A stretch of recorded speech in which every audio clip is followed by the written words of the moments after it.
Hey guys, back with me again in this channel. In this video, I'm going to show you how to find save a Reels draft on Instagram. So let's say that you want to make a Reels. Okay, so just click on Reels and I want to make Reels, for example, for this video. Okay, so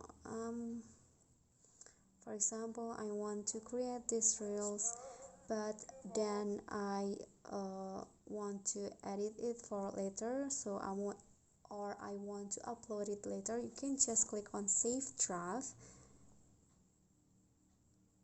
Okay, so now where to find the save a draft? You can just click on the plus icon and then click on Reels.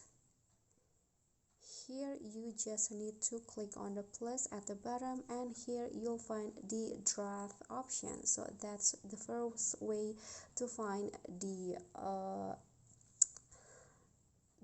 Reels draft that you saved.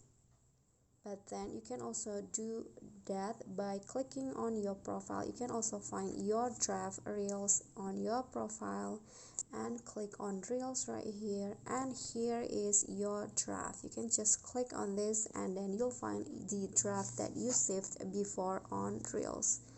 Okay, so I think that's so easy. I hope this video is helpful to you. Thank you guys so much for watching. Don't forget to click like, leave a comment, and also subscribe. See you on the next tutorial. Bye.